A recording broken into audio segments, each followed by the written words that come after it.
Hey, it's your boy B2M. So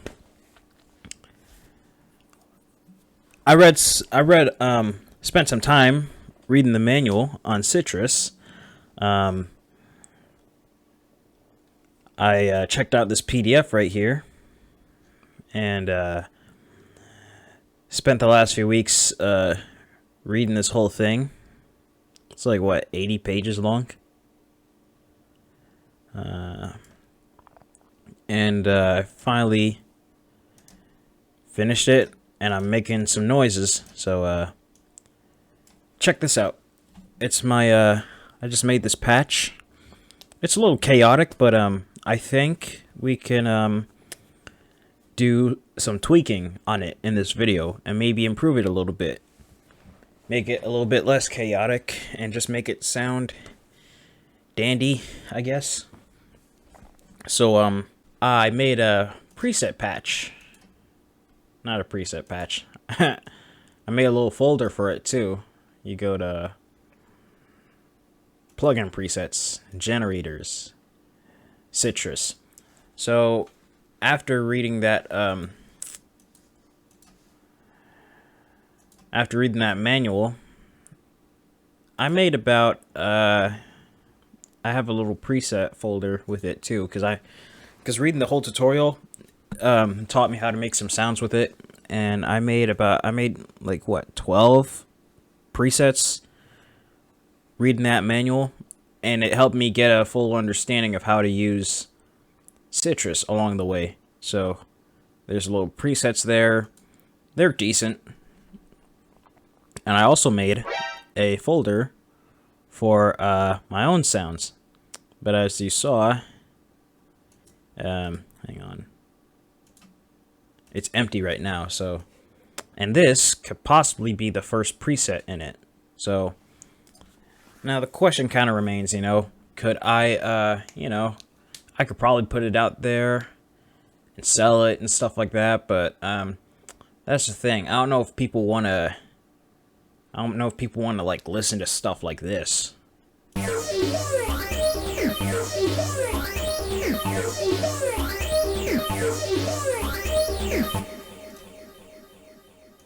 Maybe I'm being hard on myself, but at the same time, it's like you always have to strive for greatness. You know what I mean? Like, you think it's good, but it's, it's not good enough, honestly.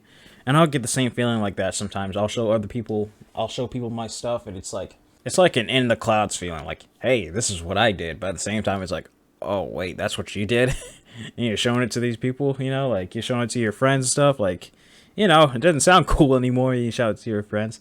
So probably showing it, like, if you want to like make music and stuff, don't show it to your friends and family members. I mean, you could do that, but they're just gonna be really supportive, and they're gonna be nice to you, but they're not gonna give you like absolute criticism, which is why you gotta depend on the internet, Reddit, Discord, Facebook, etc. So and oh yeah, forums too. So you can depend on those people. You can't yeah, those people can help you out with improving your sounds. So that's what I'll probably do. I'll probably put this I don't know if I could put this preset out there for people to check out, but I'll just like send a sound and show people what it sounds like. But anyways, so in this video, we're gonna improve this sound a little bit.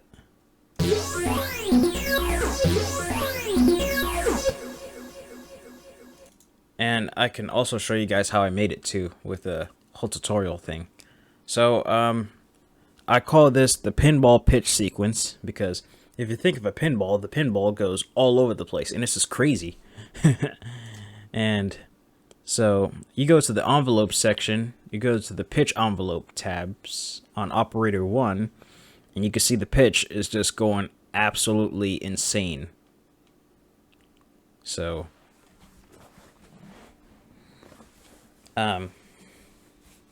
there's that. So if you, in the background, you can also hear the this lower octave sound, and this is operator 2. So we turn off operator 1, we turn off operator 2. It's getting routed through the filter right now, so we turn filter 2 off, and that would disable operator 2, I think. Yeah, pretty much. I'm iffy about it because this line right here just indicates that it's on. So turn this off. Yeah, there we go. Okay. So this is what operator 1 sounds like without all the stuff.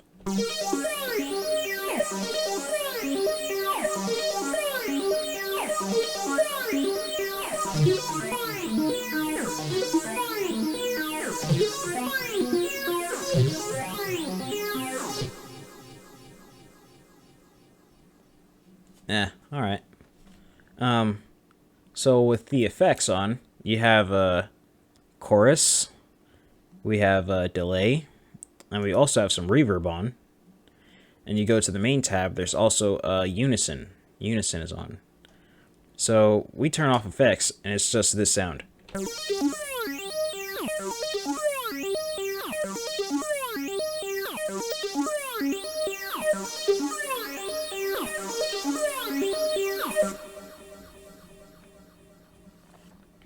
The effects make it sound nice. So we're going to turn off operator 1 and turn on operator 2 a little bit. So it goes to operator 2 and it goes through filter 2. We turn on the effects and the out. I don't know if delay, reverb, chorus, and unison would sound good on a lower octave sound like this, but we're gonna check it out. So this is what it sounds like without the effects.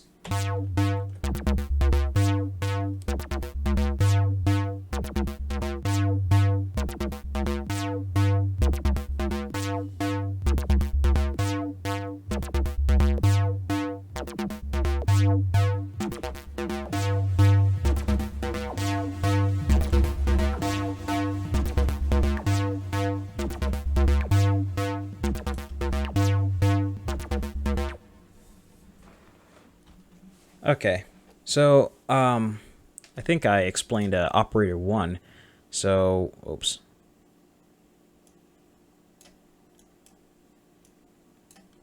So with operator 1, I just had the pitch envelope activated, and I also have the loop start and loop end, sustain loop end taken care of. So this is a loop. This is a loop sequence. And the length is a full bar. So it's just a full bar sequence. So moving on to operator 2, I have both envelope and pitch. I have both the envelope modulating. I have the envelope modulating volume and pitch. So right here, turn these off again. You're just gonna hear this. Actually, if you turn this off, this is what's making it change octaves right now. So you mute this, and it's just this.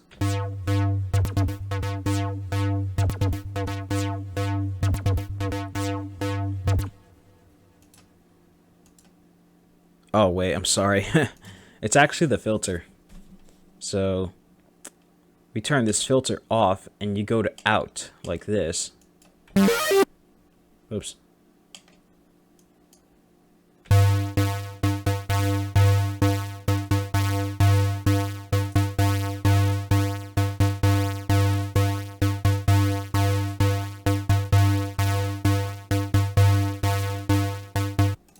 And you turn on the pitch envelope. Let's turn off the volume and just kind of see what pitch envelope does.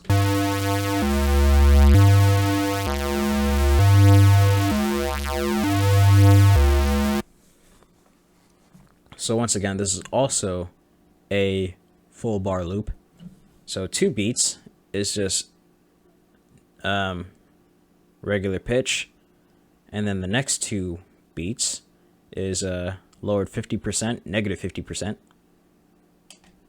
And it's a square wave. What I did to the pitch, to the frequency ratio, it is 0.5070, if that makes any sense. So there's that.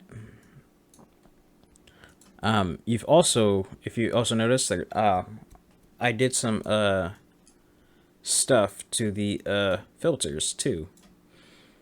So on the LFO, you can hear the phaser effect on operator 1.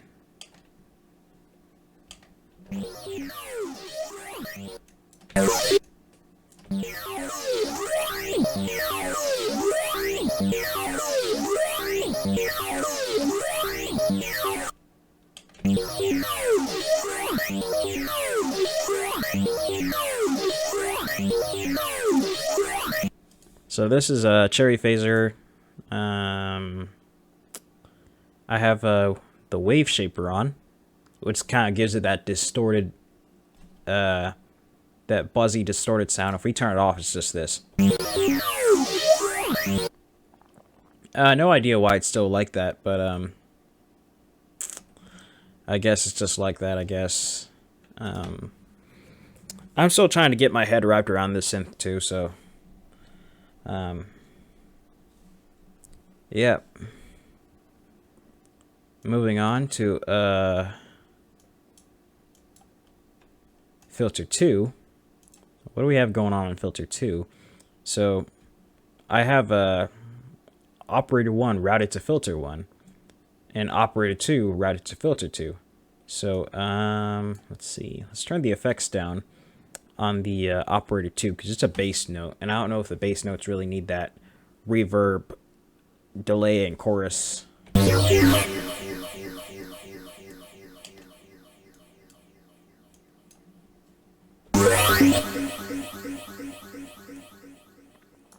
It is very loud for some reason. I just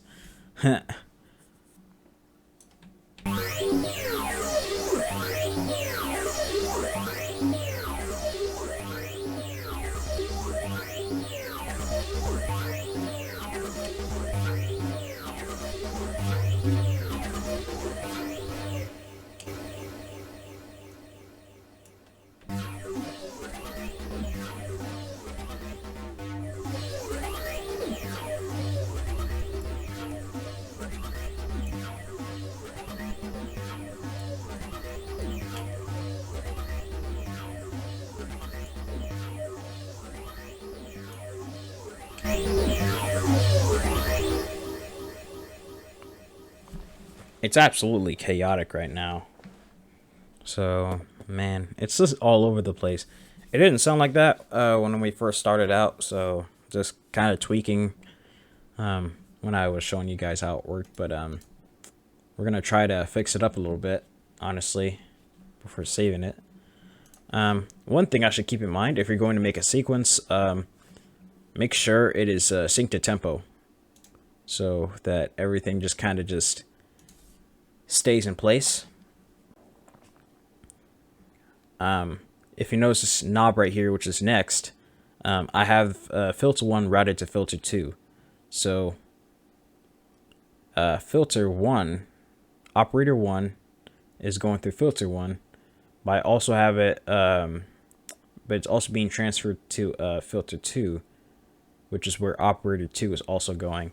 I have this on so I can just kind of just so it can modulate itself a little bit, so like just a tad bit. If I go all the way out, it's gonna, we're just going backwards in this video.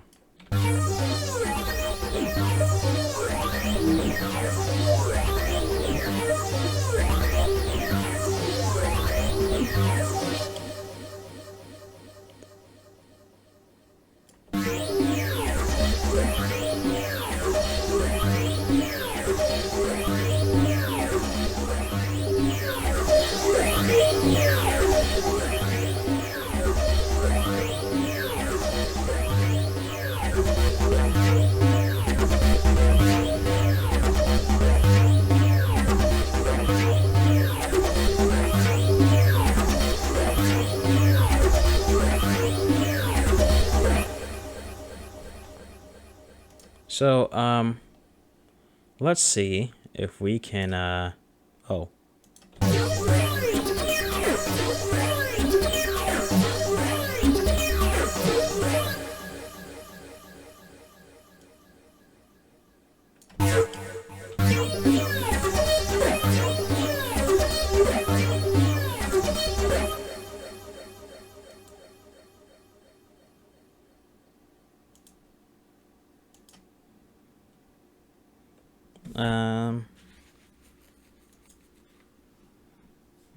It is very loud and buzzy, so we're gonna take care of that.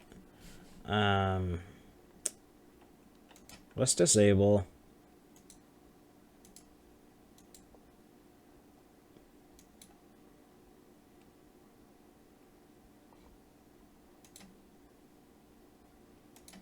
We're gonna turn down. We're gonna disable wave shaper.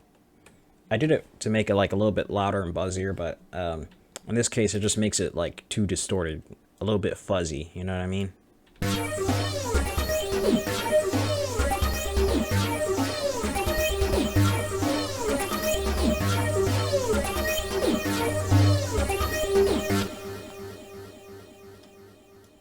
So there's that. I also have the wave shaper on filter 1. So there's the problem. And see what it sounds like without the wave shapers.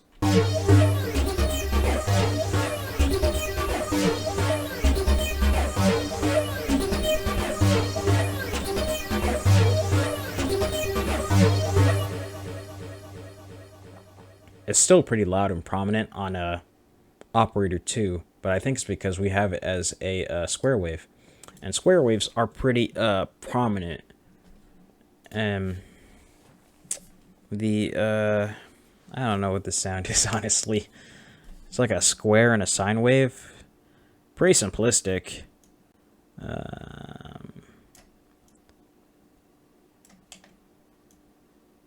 Very very different.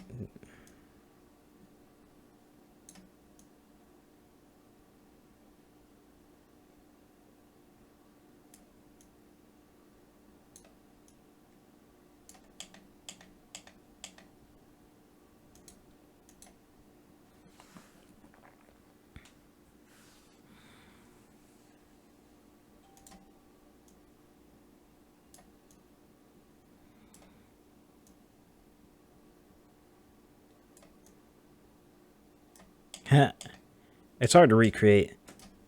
That's the thing about sound design. If you're making stuff, you know, you just got to be like real intricate and just make something that most people can't just make in 5 minutes. You know what I mean? So let's see how it sounds right now.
So turning down the volume and turning off the wave shapers kind of just tame down the sound overall.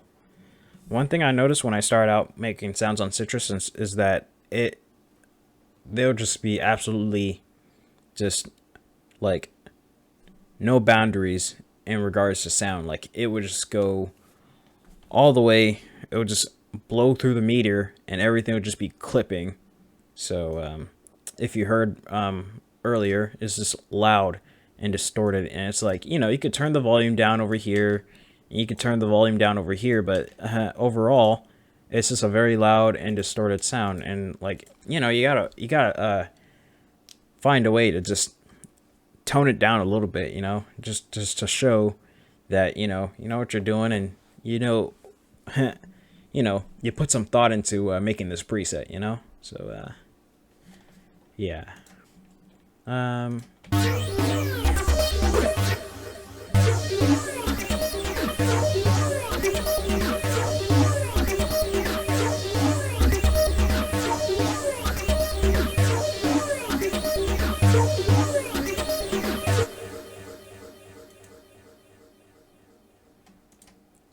another thing I can also do if I wanted to would be I could just change this curve overall, but it wouldn't sound very good.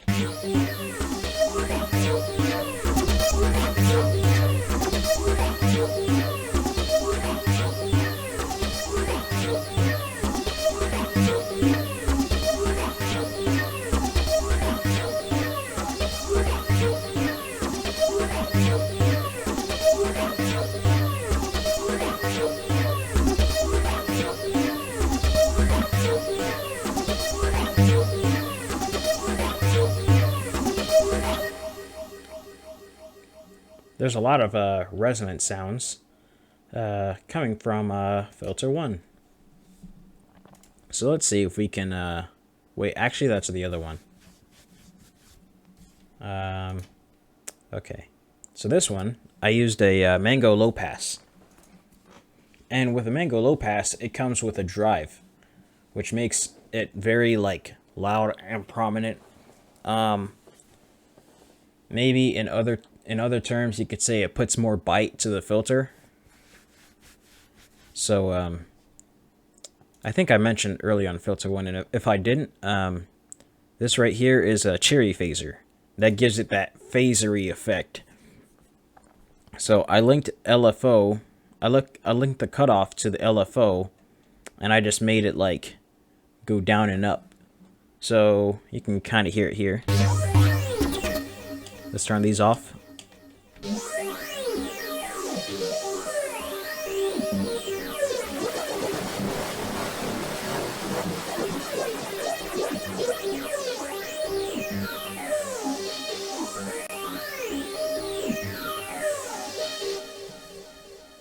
Okay, I think we see the main problem on this. So if we could take the filter down a little bit, let's we experiment with the filter a little bit, and we could try to make it sound a little bit like, you know, like it has more control. Like, you know, I didn't just create this patch and everything just went haywire, you know.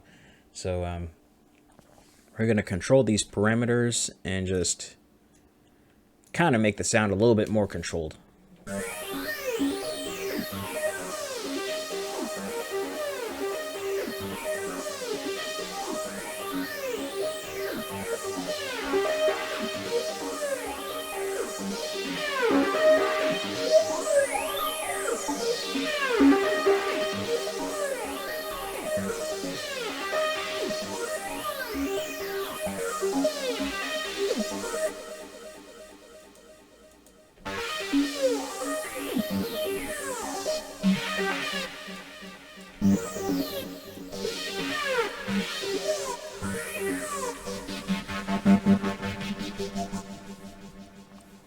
I forgot to mention the global retrigger LFO phase means that so each time I press it, the LFO is still running, even when the key's not pressed on. So that kind of puts some variation into it, honestly. If I had it global off, it would always just, you know, it would always stop when the key is released.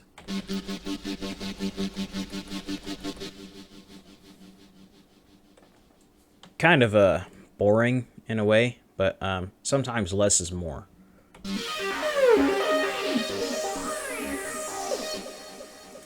But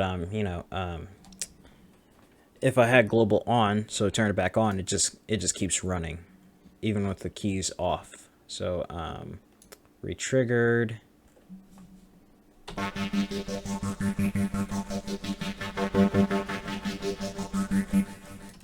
I don't know if I put it in a good explanation, but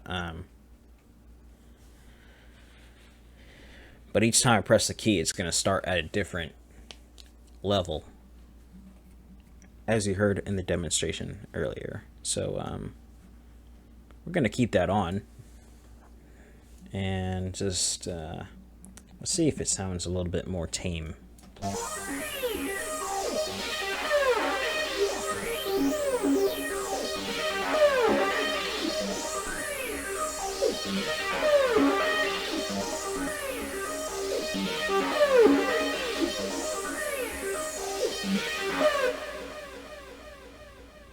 I think that sounds all right. So let's turn up the, we're going to turn this off and turn on filter 2, operator 2. That's routing to filter 2. Let's turn the out on. We're not going to mess with the effects right now, but we're just going to play with it for a little bit.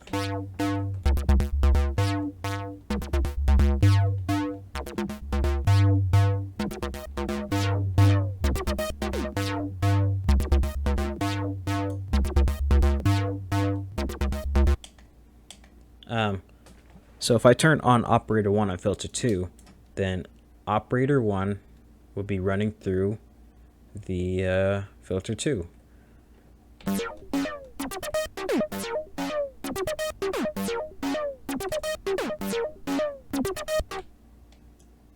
Let's see what happens when we turn on filter 1 and filter 2 if operator 1 was running through filter 1 and filter 2.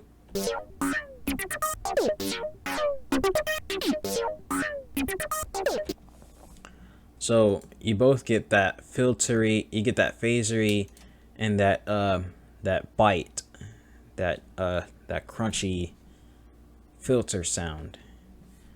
So it's kind of nice, but I didn't notice that yet. I had operator 1 to filter 1, so it can have that phasery effect. But if I wanted to, I could switch operator 1 to filter 2, and filter 2 would go to operator 2 would go to filter 1, and that would have that bass sound would have the bass sequence would have that phasery effect.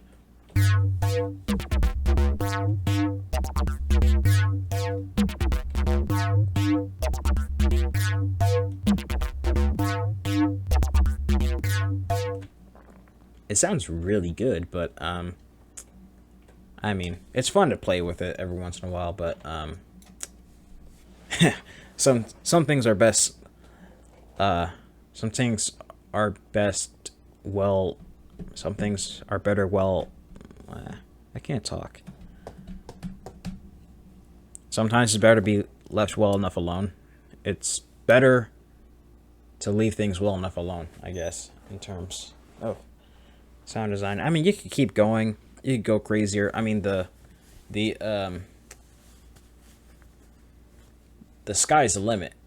There's endless possibilities to sound design, but sometimes you just gotta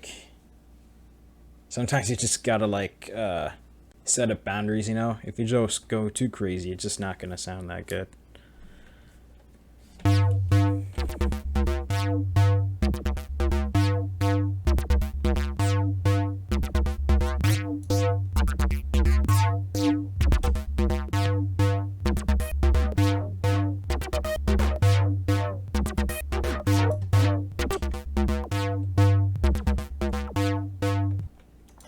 So I also have the envelope routed to the resonance, so I can control the resonance. It is starting at 65%, and it goes all the way down to 0, and I have it looped.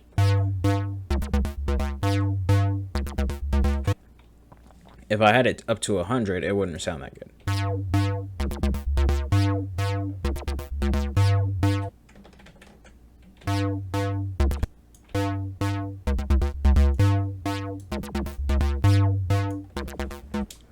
We can also tweak the drive a little bit.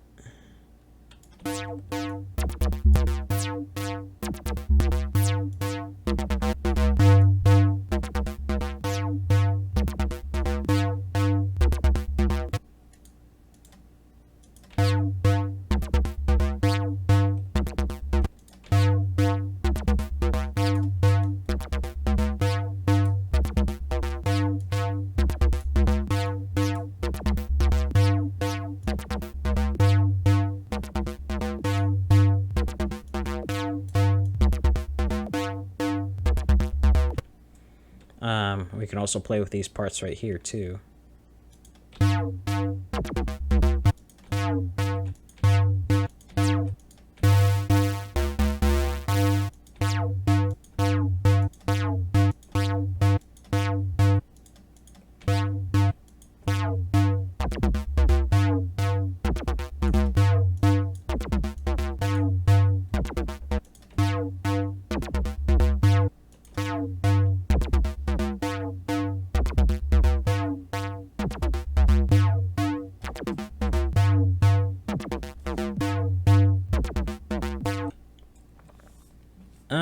Sounds so far so good. So we're gonna turn this part back on.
I should also add what the envelope does right here.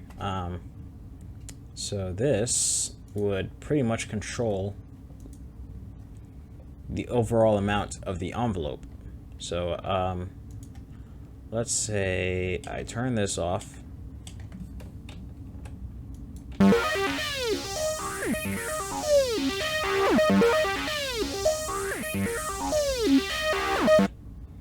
So it's like a variety of things. So it would control the overall presence, the behavior of the envelope, I guess.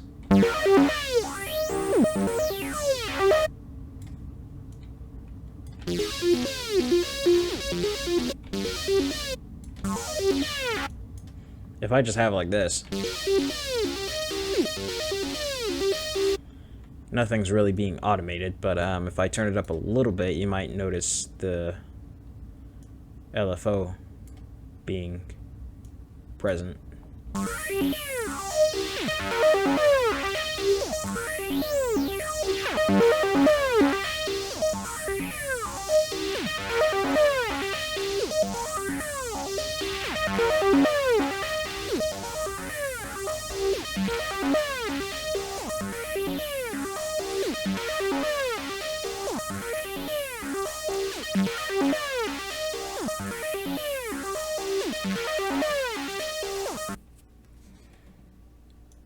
Right.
I think sounds a little bit more tame, but it's kind of obvious that like, oh, you know, if someone were to like listen to the sound, like, okay, wow, it sounds all over the place. No wonder why it's called a pinball pitch sequence. But it's kind of obvious that the creator, excuse me, the creator of the pitch of the preset, they put a lid over it. You know what I mean? To describe this sound, I don't know. It sounds like it's like when you shake a soda can and you open the soda can and just the soda's just it's just going all over the place, kind of like that, and you could just with the editing that I did to it to make it sound a little bit more tame with the filters. It's kind of obvious, I just put like a cork on top of it so it can like stop going all over the place. It's like sometimes you gotta let the sounds run wild, but there's got to be an extent to it, but yeah, it's kind of obvious. So, and there's things I can do with it. I can use the EQ, the built-in EQ for Sytrus. I mean, it has its pros and cons, but most of the time, if a synth has a built-in EQ, it's, I don't know, it's good in some terms, but it's not like not all that good. You know what I mean? So, yeah.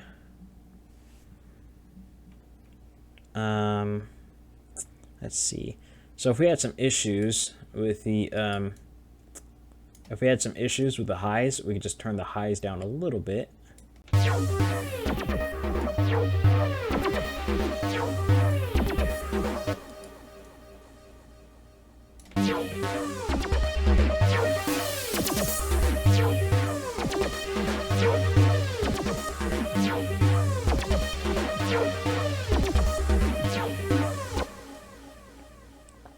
Cut the highs a little bit, maybe. No, cut the lows. Whoops.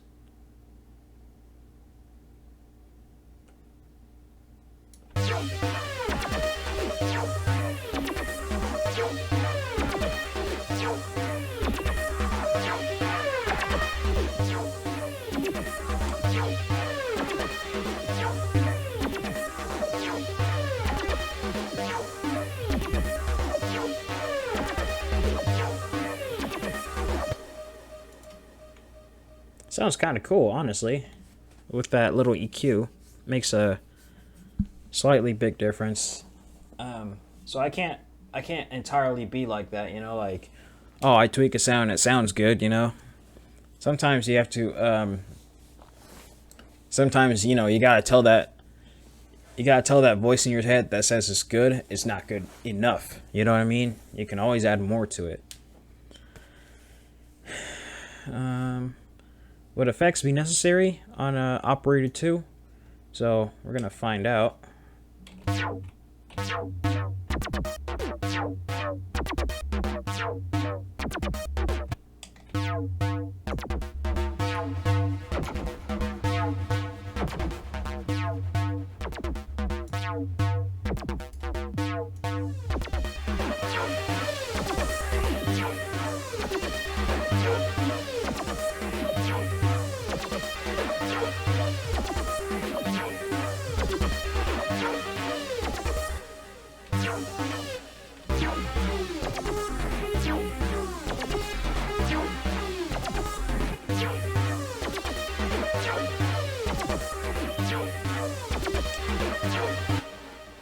So without the effects, it sounds a little bit better, honestly.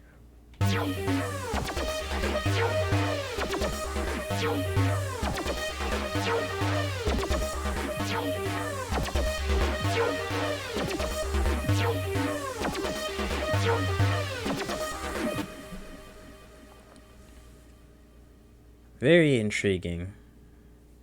I think we can fix it up a little bit more, honestly. Or maybe that's it. I don't know. How much time has passed? Maybe about an hour.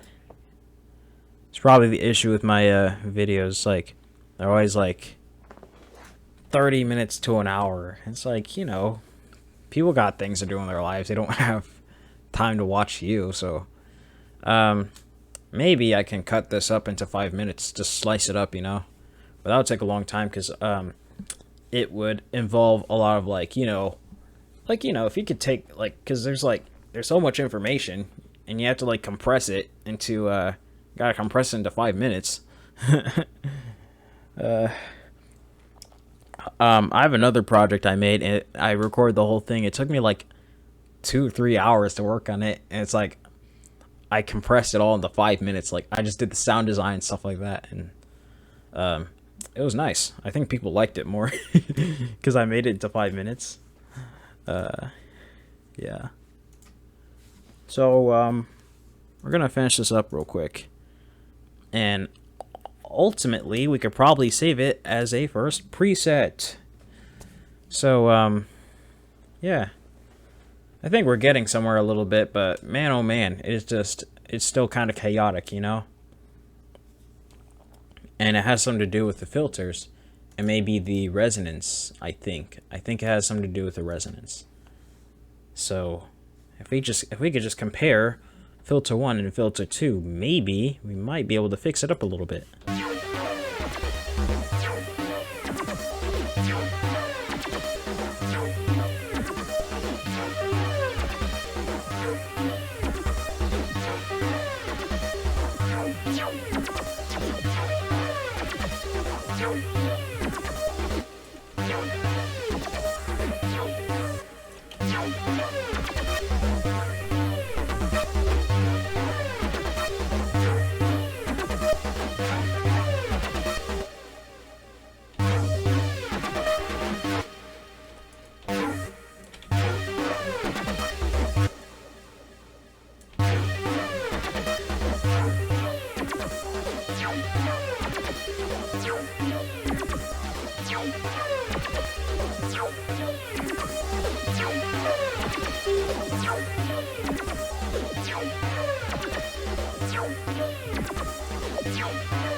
This whole time I've been just pressing and holding my keys on my keyboard. That's gonna I'm burning so many calories doing that. And the goal with music production is that you're not supposed to burn any calories. So I could just do this with a simple play pause, or I could just click this up here. What a goofball. Alright. So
So I think what we need to work more on is filter 2. So I think I've noticed the issue. This is probably filter 2. Another thing I kind of recognized was operator 1 is clashing with operator 2.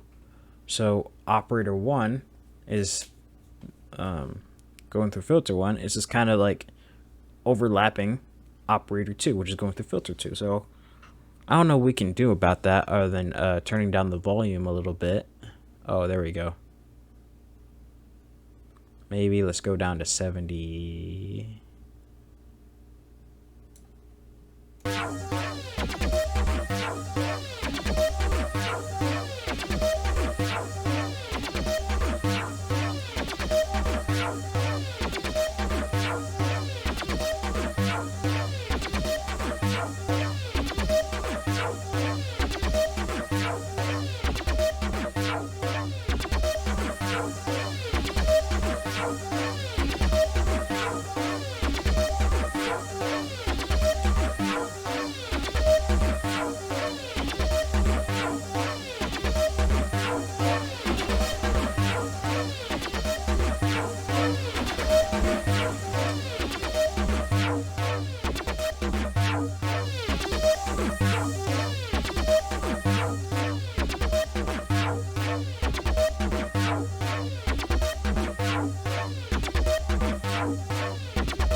I'm messing with the out parameters because maybe it's not the filters, but also to the effects too.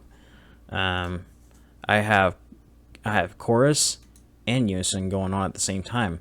So when I jumped into this preset, I didn't really think of anything. I just thought, okay, let's make a sequence, and then then I just threw in a bunch of effects together. Like I slapped them together. Yeah, that's what I did. Let's try taking down some of the unison. Let's see if that solves anything.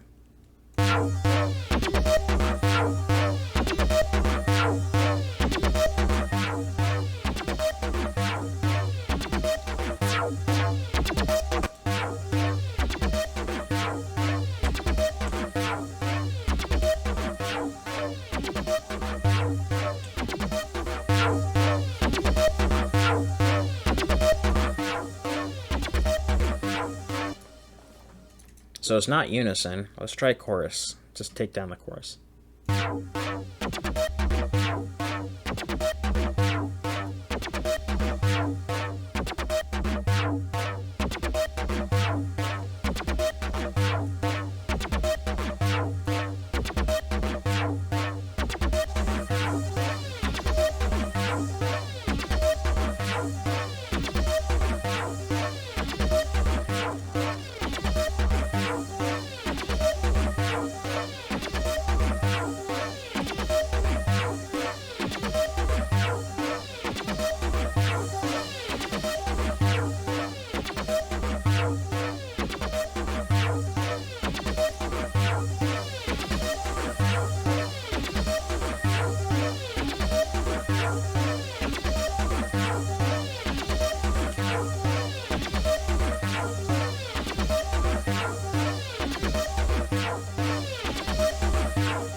We can also try routing filter one.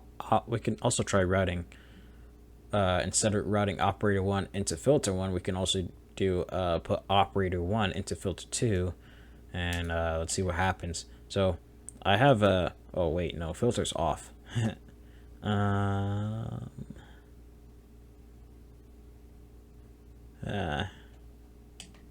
think we'll just keep it here. We're gonna put it at 75. 75, yeah.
We can also notice in the mixer channel, it's not clipping anymore.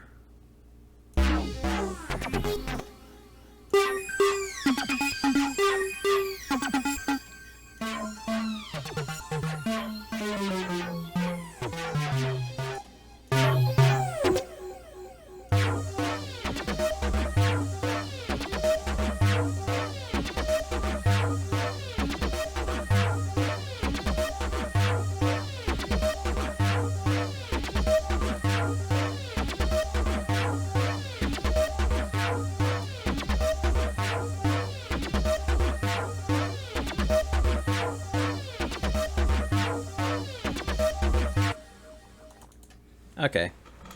So that sounds a little bit better. I know I can control a bit more of the parameters. Because we can probably, like, keep tweaking it until we get the exact sound we want, You can always just strive for greatness. Don't just, don't stop at a certain point and just say, okay, that's it for today. You just got to keep going, because sound design is a process. It's not just like, it's not something you can do. It's not something you can do in 5 minutes. It might take me days, maybe a few months, even a year for me to get this sound perfected. But with time and a lot of effort and precision, you can really get it done and just get it to the right sound. So yeah, so far it's been about almost an hour. So we'll probably make a part 2 on this, and hopefully we can get it situated. It sounds like a really good sound too. And the more I listen to it, the more like sound ideas I can make out of it, I have some glitch machine plugins that could really mangle the sound up, you know what I mean? And with a little bit of with just messing around with it, with Edison, you can open up Edison. I could just record a sound with it and do some like cool glitchy sounds with it, and I can like just make something really cool with it. So I'm just getting some song ideas just listening to this sound. But the problem with the sound is that it's not completely done yet. I know there could be more to it, like that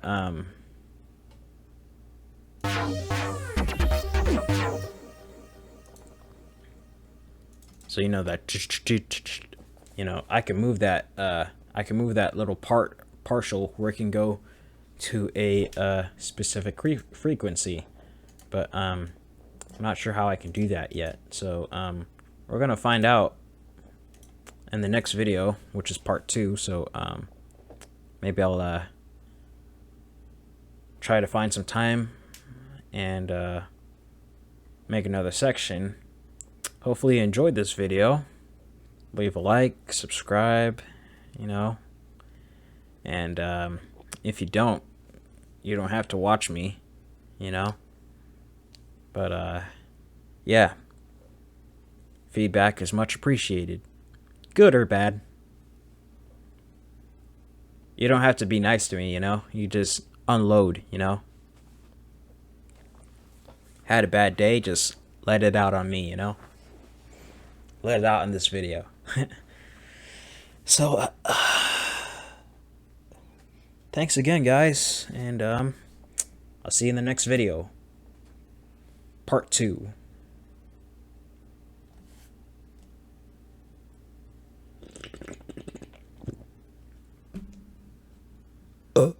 Cringe. Cringe. Cringe. Cringe. Cringe. Cringe. Cringe. Cringe. Cringe. Cringe. Cringe. Cringe. Cringe.